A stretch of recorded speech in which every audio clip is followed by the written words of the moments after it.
वंदो गुरुपद कंज कृपा सिंधु नररूप हरि मोहतम पुंज जासु वचन रवि करे निकरे धन्य धन्य सद्गुरु सुखदा महिमा कही न जाए। जो कुछ कहूँ तुम्हारी कृपा मोते कछु न बसाए। बोलिए प्रेम से श्री सद्गुरु महाराज की जय। मंच पर विराजमान श्रद्धेय महात्मागण, धर्मानुरागी सज्जन वृंद तथा आदरणीय माताओं एवं पुण्यवती बहनों, कल अपराह्न काल के सत्संग में मैंने बतलाया था इस सत्संग का आयोजन कराने का एकमात्र उद्देश्य है कि मनुष्य संत महापुरुष जो जीव के हित के लिए संसार में आते हैं उनके उपदेश का वर्णन हो। संत महापुरुषों ने हम लोगों के कल्याण के लिए क्या कहा उस बात को लोग सुन सके, इसी के लिए सत्संग का आयोजन है। तो यह कोई मन बहलाव के लिए नहीं, किस्सा कहानी नहीं, खेल तमाशा नहीं, लेकिन कल्याण की बात इस सत्संग में सुनाई जाती है। संत लोग जीव के कल्याण के लिए संसार में आते हैं। अभी सत्संग के प्रारंभ में संत कबीर साहब की वाणी का पाठ हुआ, आप लोगों ने सुना। संत कबीर साहब कहते हैं, मोरे जियरा बड़ा अंदेशवा मुसाफिर जइयो कौनी ओर। संत कबीर साहब इस संसार के लोगों को मुसाफिर कहते हैं। कहते हैं तुम किस ओर जा रहे हो, मेरे मन में इस बात से बहुत अंदेशा है। किसको कहा मुसाफिर?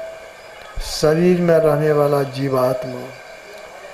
प्रत्येक शरीर में, कोई भी शरीर हो, मनुष्य हो, पशु पक्षी, सब के अंदर में जीव है, जिसके रहने से चलना फिरना, घूमना फिरना, खाना चाहना, बोलना चालना सब होता है। वह जीव है कौन?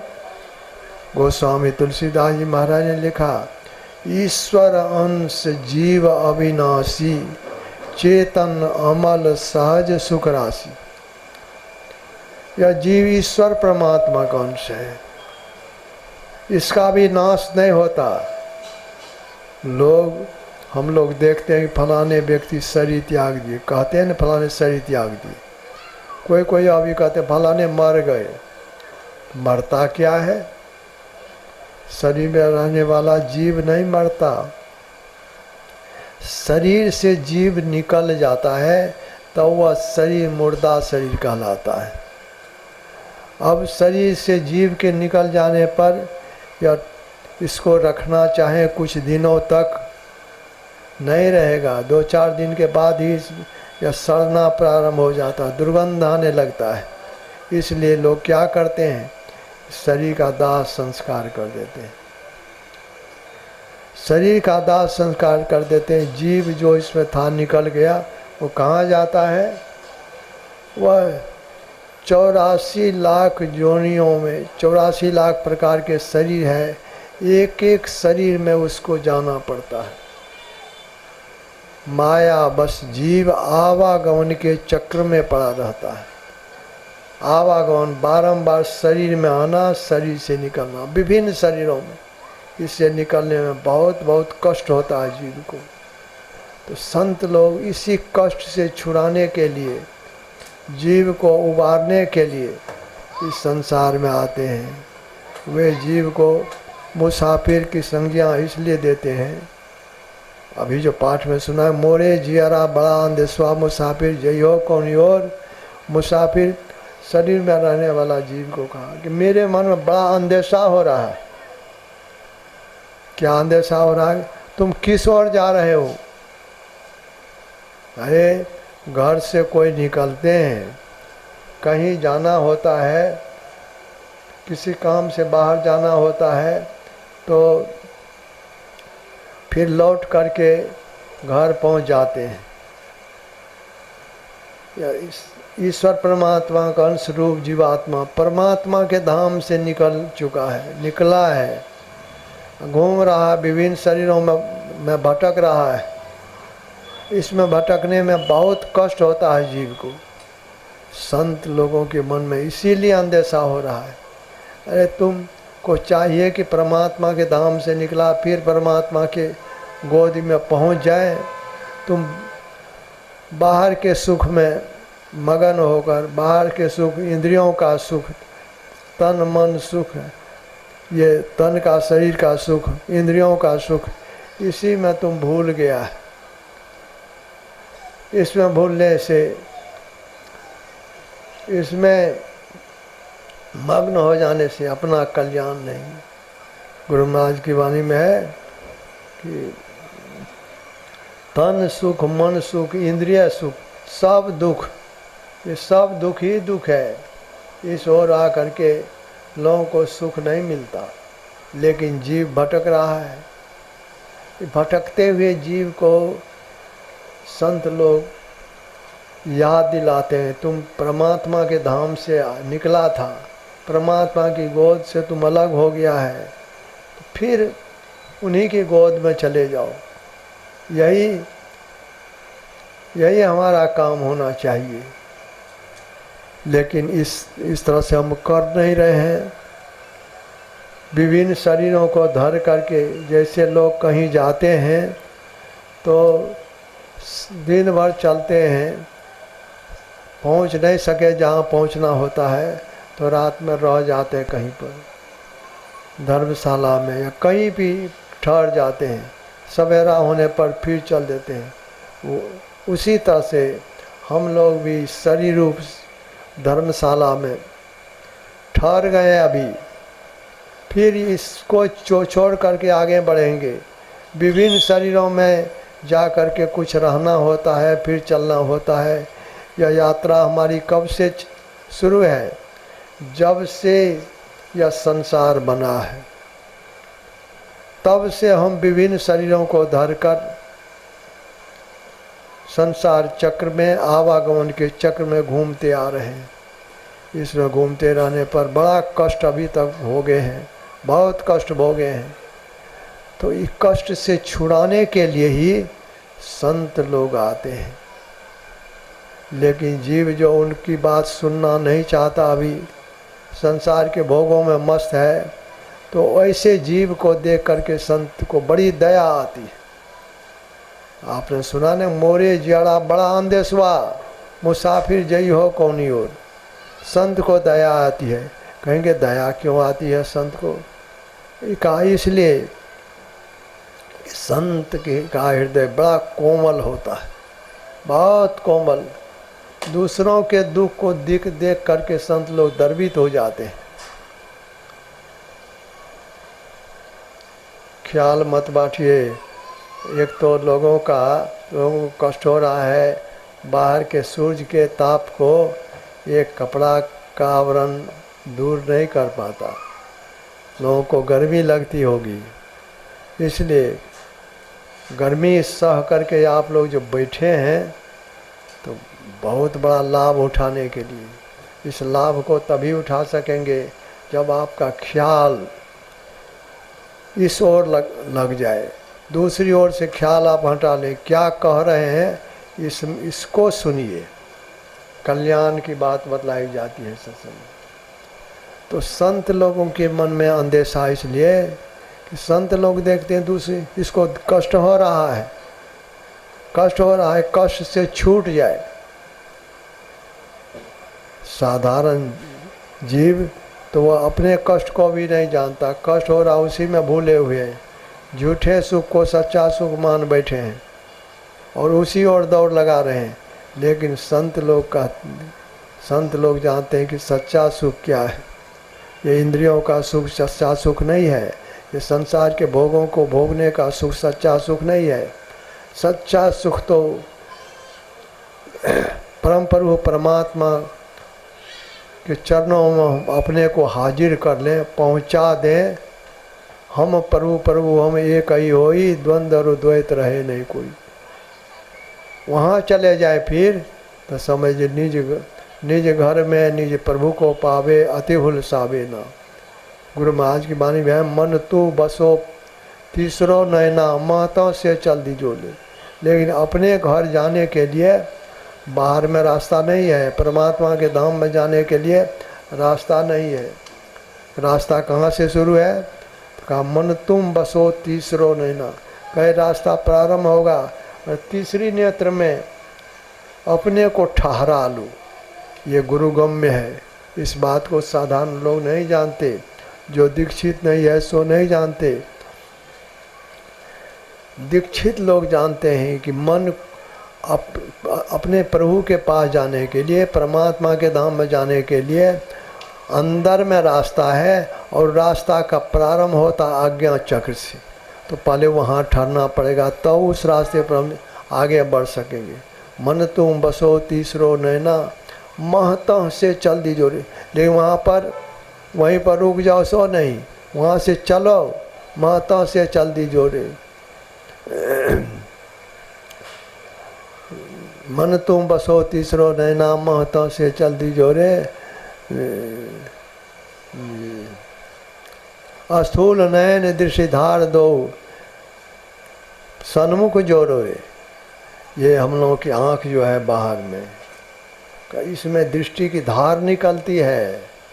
आँख से दृष्टि की धार निकलती है। ये धार जैसे अभी हम आप लोगों को देख रहे हैं, अगर हमारी आँख से दृष्टि की धार नहीं निकले तो हम आप लोगों को नहीं देख सकते। लेकिन वो धार इतनी बारीक है, उसको इस आँख से नहीं देख सकते। कहा इसी धार को अंदर में जोड़ो। बाहर में तो आँख खोल करके देखते हैं। कहा नहीं, आँख बंद करो, आँख बंद करो और अपने अंदर में दृष्टि की धारों को जोड़ो। इस कहा स्थूल नयन दृष्टि धार दो, सन्मुख जोड़ो रे। सन्मुख अपने सामने में, जहाँ पर मन तुम बसो तीसरो नैना, वहीं पर सामने में जोड़ो। जोड़ जकरी सुख मन में बैठो, गगनूरी जोड़े। और उस तरह से जोड़ सकेंगे, आकाश अंतराकाश में गमन होगा। अंदर के आकाश, हमारे अंदर भी आकाश में है, बाहर का आकाश, अंदर का आकाश, उसमें गमन होगा। किस रास्ता पर चलकर? अद्भुत अंतर की डगरिया, जहाँ पर चलकर प्रभु मिलते, उसी रास्ते पर चलने वाले को वह रास्ता मिलता है। रास्ता मिलता है, उस रास्ता पर जो अपने को ठहराते हैं, दृष्टि की धाराओं को जोड़ करके स्थिर कर पाते हैं। तो जोड़ जकरी सुख मन में बैठो। सुख मना कहते हैं मध्य की धार को, बाईं धार को इंगला, दाईं धार को पिंगला, मध्य की धार को सुखमना कहते हैं। जोड़ जकर सुखमन में बैठो, तो वहाँ पर अपने को ठहराओ, तो आकाश में उड़ना हो जाएगा। गगन उड़ी जोड़ी, जोड़ जकर सन्मुख हो, सुखमन में बैठो, गगन उड़ी जोड़े। तन संग त्याग त्याग, तन संग त्याग त्याग उड़ी ले जो, धार धरी जोड़े। वह धार मिलेगा। कौन धार? परमात्मा की ओर से मिलेगा। जैसे बच्चा को उठा लेते हैं, बच्चा पिता के गोद में आना चाहता है तो उसको दोनों हाथ से पकड़ कर के गोद में ले लेते हैं। उसी तरह से परमपिता परमात्मा की हम संतान हैं। अगर इस तरह से करेंगे, संतों की बतलाई हुई युक्ति के अनुसार करेंगे, तो परमात्मा की ओर से सहारा मिलेगा। वह सहारा वह परमात्मा का दायां बायां हाथ है। ब्रह्म ज्योति और ब्रह्मनाद ये भक्त को, साधक को अपने अंदर में देखने में आता है ब्रह्म ज्योति का दर्शन, और सुनने में आता है ब्रह्मनाद। उनको सुनकर सुनत लखत सुख लहद अद्भुति, अद्भुत सुख की प्राप्ति होती है। वह सुख जब मिलता है तब जीव बाहर सुख की ओर नहीं दौड़ता, तब वह बमन के समान, जैसे कोई आदमी को बमन हो गया, उल्टी हो गई, बढ़िया बढ़िया चीज़ खाए, रसगुल्ला खाए, बढ़िया बढ़िया और चीज़ खाए, लेकिन खाने के बाद वही उल्टी हो जाए तो उसको कोई खाना चाहेंगे? कोई खाना नहीं चाहेंगे। उसी तरह से जिनको अपने अंदर में वह सुख मिलता है, उनके लिए संसार का सुख बमन के समान हो जाता है। ब्रह्म पीयूष मधुर शीतल, जो पै मन सो रस पावे, तव कत मृग जल रूप विषय कारण निश्वास धवे। ब्रह्म रूपी अमृत की प्राप्ति होती है। उसकी प्राप्ति होने पर वह चुंबक की तरह जीव जो संसार में भी भटक रहा है, इंद्रियों के घाट में जुटकर इंद्रियों के सुख को लेकर मगन हो रहा है, अब इस ओर उनका भटकन छूट जाएगा। लेकिन अभी तो भटक रहा है, अभी तो बाहर बार दौड़ लगा रहे हैं। जो छूटने वाला सुख है उसी को हम बहुत जमा करना चाहते हैं, उसी को भोगना चाहते हैं। इस हालत में देख करके ही संत लोग कहते, मोरे जियारा बड़ा अंधेश्वा, मेरे मन में अंधेशा हो रहा कि तुम हो परमात्मा के अंश, उस परमात्मा से निकल गए हो, उनसे बिलग हो गए हो। जीव जब हरिते बिलगान्यो देह गे, जीव जब ते हरिते बिलगान्यो देह गे निज के मान्यो। अपनी देह को, अपने घर को, संसार के सुख को, यही को अपना मान बैठे। इस तरह से जो कर रहे हैं तो भटक रहे हैं संसार में भटक रहे हैं। तो संत लोग कहते ईश्वर से मुख को मोड़ो, चलो परमात्मा के धाम में। संत राधा स्वामी साहब की वाणी है कि सूरत क्यों भूल रही, अब चेत चलो स्वामी पास। संत राधा स्वामी सूरत कहते शरीर चेतन आत्मा को। शरीर में केवल मन ही नहीं है, चेतन आत्मा है, लेकिन अभी मन के साथ मिला हुआ, जैसे दूध के साथ घी मिला हुआ रहता है। दूध को जहाँ ले जाएंगे दूध तो उसके साथ जाता है। उसी तरह से मन बाहर में भटक रहा है, तो सूरत इस मन के साथ मिला हुआ संसार सुख में पड़ा हुआ है। इसमें शांति नहीं मिलती, सुख नहीं मिलता।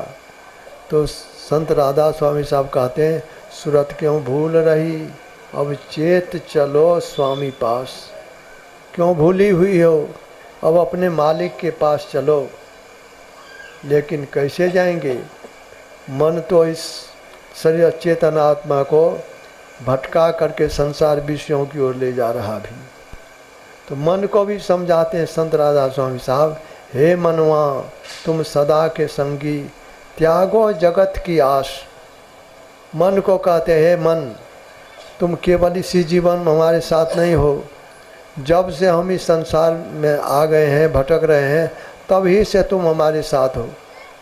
तब से तुमको क्या मिला अभी तक? ये संसार का सुख ही तो तुमने भोगा है। इसको भोग करके तुम्हें कभी संतुष्टि नहीं हुई, कभी तृप्ति नहीं हुई, अब भी नहीं होगी। तो करो क्या? फिर इंद्रियों को वे समझाते हैं संत राधा स्वामी साहब कि हे इंद्रियन तुम भोग दीवानी, क्यों फंसो काल की फांस। तुम जो इस संसार के भोगों में दीवानी हो रही हो, इसमें दीवानी होने से काल के फंदे में फंस जाओगी। तो करो क्या? जल्दी से अब मुख को मोड़ो, अंतर आ जब विलास। शीघ्र अपने मुख को संसार विषयों की ओर से मोड़ कर अंदर की ओर करो। अंदर में क्या मिलेगा? अंतर अजब विलास। ऐसा सुख का भंडार है अपने में जो एक बार प्राप्त होने पर फिर छूटेगा नहीं।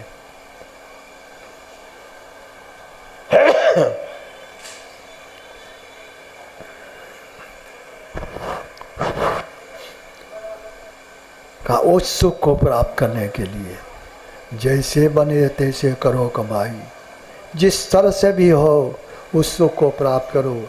यही मानुष देह समया में करो परमेश्वर में पार। यह काम इसी शरीर में हो सकेगा। शरीर तो इस जीवन में मनुष्य का शरीर तुम्हें मिला है, नहीं करोगे छूटेगा, फिर अवसर नहीं मिलेगा, फिर यह मनुष्य अनमोल मनुष्य शरीर नहीं मिलेगा। नर समान नहीं कबनु देही जीव चराचर जाचर जी। इस मनुष्य शरीर के समान और कोई शरीर नहीं है। तो एक बार इस शरीर के छूट जाने पर 84 लाख योनियों में जाना पड़ेगा। तो कहते हैं इससे छुड़ाने के लिए अपने मन को, अपने मुख को संसार विषयों की ओर से मोड़ कर अंदर की ओर करो। गुरु जुक्ति से करो। संत स्वरूप जो जुक्ति बतलाते हैं वो जुक्ति से करो। बाहर के विषय से संबंध छूट जाएगा, लेकिन अंदर की ओर हो जाने पर अंदर का सुख मिलेगा।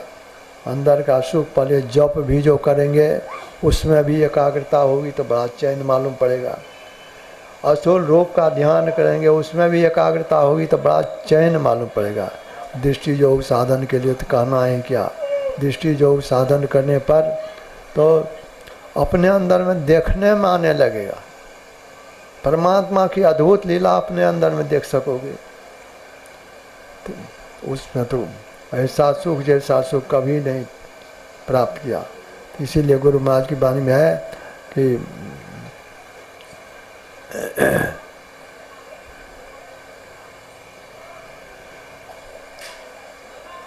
गुरु जाप मानस ध्यान मानस कीजिए दृढ़ साध कर। इनका प्रथम अभ्यास कर शुद्ध करना ही चाहिए। पहले जो बतलाते हैं जप करने के लिए, मानस जप, मानस ध्यान, इसको खूब दृढ़ता के साथ करो। इसके बाद जो दृष्टि जो साधन करोगे तब तुमको अपने अंदर में सुख की अनुभूति होने लगेगी। सुख देखो रे भाई, भजो भाई गुरु गुरु गुरु रूप ध्यान धरो, सन्मुख बिंदु निरेखो। सुख देखो रे भाई, कहते यह करना पड़ेगा। उस सुख को प्राप्त करने के लिए पहले जप करना पड़ेगा, फिर असुर रूप का ध्यान करना पड़ेगा, फिर दृष्टि योग का साधन करेंगे तो कहते भजो भाई गुरु गुरु गुरु रूप ध्यान धरो, सन्मुख बिंदु निरेखो। सुख देखो रे भाई, तब जो सुख मिलेगा। संसार सुख की ओर मन नहीं भागेगा। और यह एक बार इसका यह प्राप्त होने पर, यह सुख मिलने पर फिर यह संस्कार अन्य शरीर में जाने नहीं देगा। नहीं तो अगर नहीं किया तो शरीर तो छूटना ही है एक दिन, एक न एक दिन छूटेगा। लेकिन केवल कमाने खाने में अगर जीवन बीत गया तो नहीं ऐसो जन्म बारंबार। गुरु नानक साहब ने कहा नहीं ऐसो जन्म बारंबार, तब तो मनुष्य शरीर जीव को बारंबार नहीं मिलता। इसीलिए फिर वे आगे कहते का जानो जो पुण्य प्रगट होते रहो मानो खा अवतार। तुम्हारा कुछ पुण्य रहा होगा जो मनुष्य शरीर तुम्हें प्राप्त हो गया, लेकिन घटत छिन छिन बढ़त पल पल जात न लागत बार। तुम्हारी आयु घट रही है, आयु घट रही है, केवल उम्र बढ़ रहा है। हम जो कहते हैं हम इतने वर्ष के हो गए, तो जितने वर्ष के हम हो गए उतनी आयु समाप्त हो गई हमारी। अब उतना बाकी नहीं है। जितने वर्ष के हम हो गए हमारी उतनी आयु काल के मुंह में चली गई, घटती जा रही। घटत छिन छिन बढ़त पल पल, आयु घट रही है, उम्र बढ़ रहा है, इसको बीतने में समय नहीं लगेगा। जात न लागत बार, वृक्ष ते फल टूटी पड़ी हैं, बहुरी न लागत डाल। जैसे वृक्ष से फल गिर जाता है तो गिरा हुआ फल फिर डाल में जा कर के नहीं लगता। गाछ में फल लगा हुआ फल गिर जाए नीचे तो कितना ही कोई प्रयत्न करे वह गिरा हुआ फल गाछ में जा कर के लगता नहीं।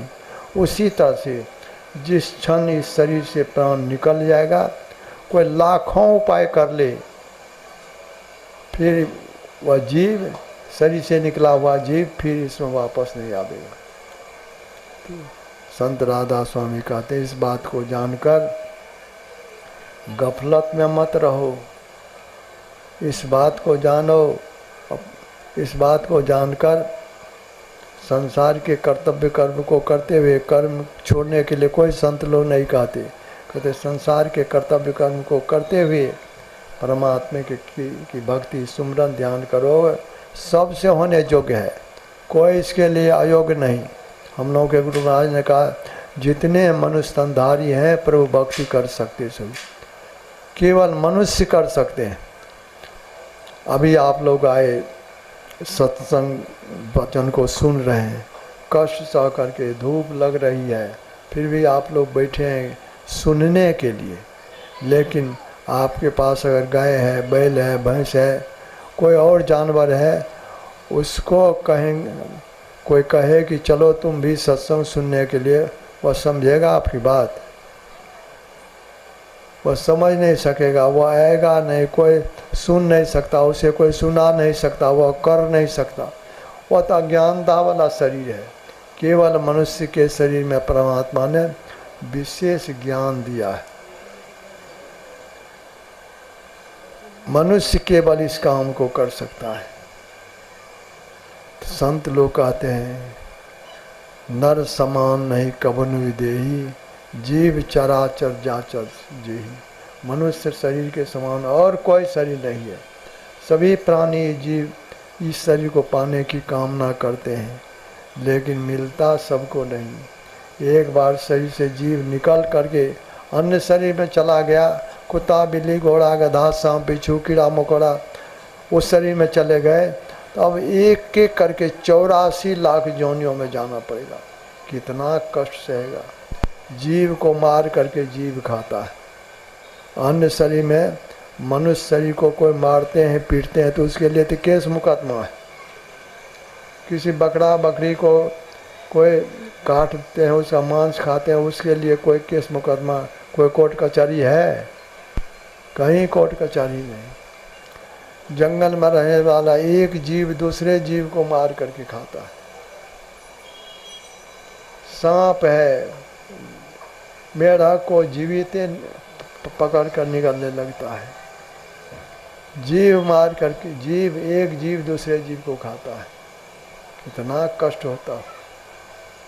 तो इस तरह का कष्ट तो बहुत भोगे हैं, बहुत भोगे हैं।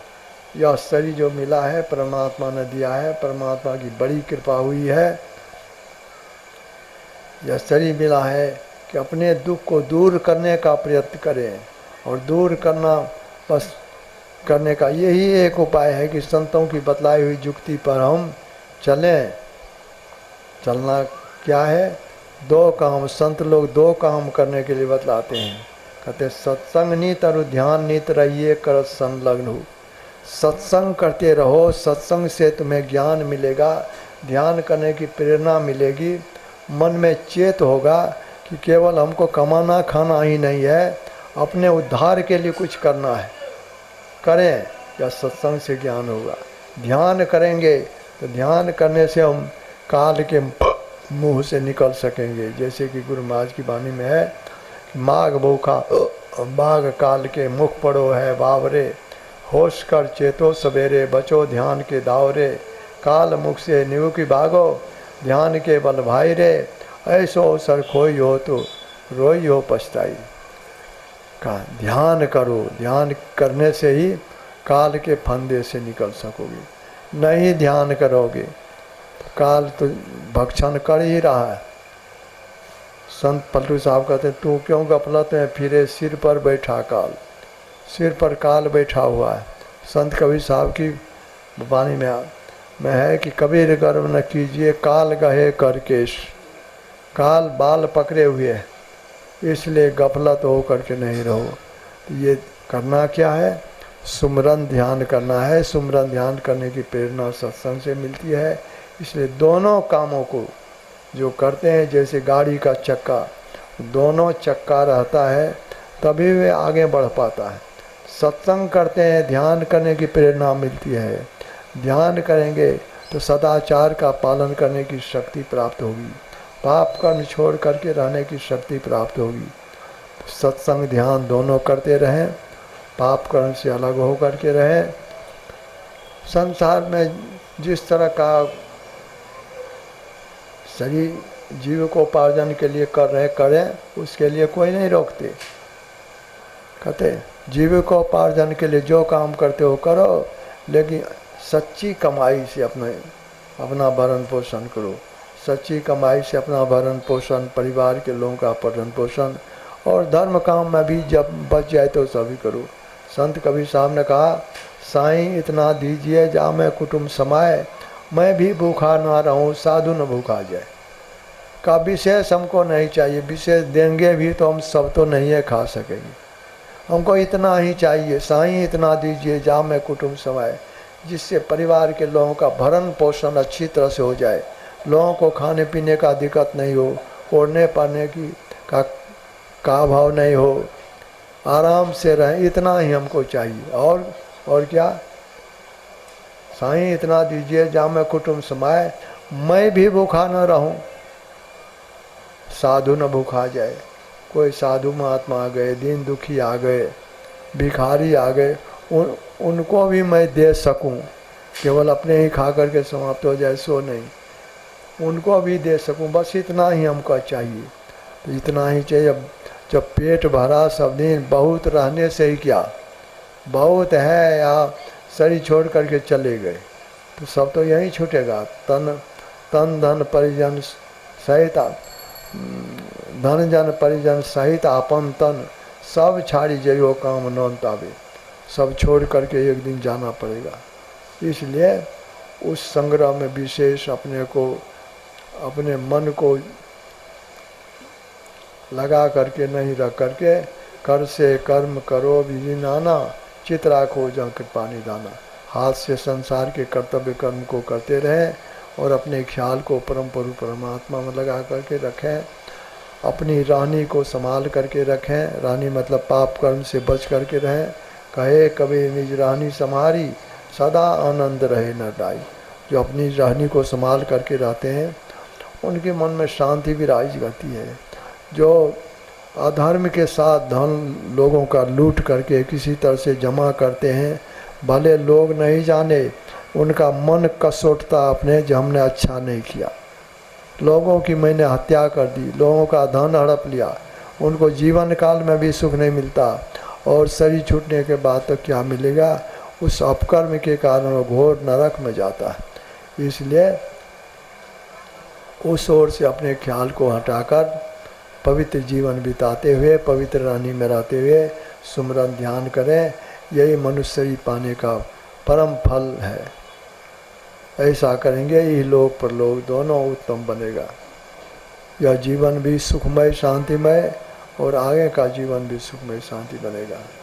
तब देखिए आप लोगों को भी धूप के कारण कष्ट हो रहा है और मैं भी तो अस्वस्थता के कारण बाहर नहीं जाता हूँ। ये तो यहाँ जो आना हुआ दिल्ली चिकित्सा कराने के क्रम में आना हुआ, नहीं तो उधर जो अधिवेशन वगैरह होता है, जिला अधिवेशन, अनुमंडलीय अधिवेशन, परमंडलीय अधिवेशन, प्रखंड अधिवेशन, हमारे भाई लोग महात्मा लोग सब जगह जाते हैं।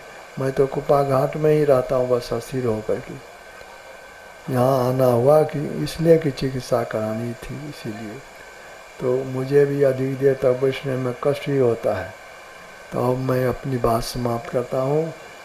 यह जो सत्संग का आयोजन हुआ, चंद्रकिशोर बाबू ये इस सत्संग का आयोजन किए। आयोजन में कितना खर्च होता है, किस तरह से कष्ट भी लोग उठाते हैं, लेकिन यह अपने लिए नहीं, कोई सत्संग का आयोजन अपने लिए नहीं करते। संतों के का ज्ञान और लोगों को भी मिले और लोग भी इस बात को सुन सके, समझ सके, लोगों का कल्याण हो, इसी भावना से लोग सत्संग का आयोजन करते हैं। इस भावना से सत्संग का आयोजन करने वाले बड़े पुण्य के भागी होते हैं। इसका फल बहुत अधिक। भोज भंडारा केवल एक शाम खिला देंगे, वो तो जीवन भर तो उसी अन्न से रहेंगे नहीं।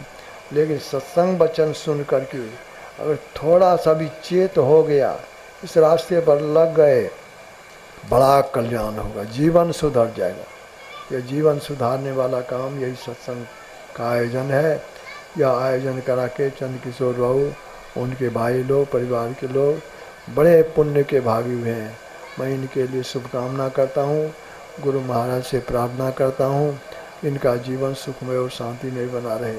और आप लोग जो घर के काम काजों को छोड़कर सत्संग में बैठे हैं, अभी देखता हूँ कि ऊपर से सूरज की गर्मी लगती है, इस हालत में भी आप बैठे हुए हैं कष्ट सह करके।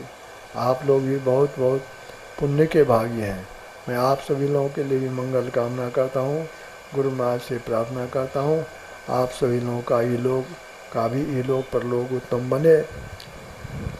इन्हीं शुभकामना के साथ मैं अपनी बात समाप्त करता हूँ। बोलिए श्री सद्गुरु महाराज।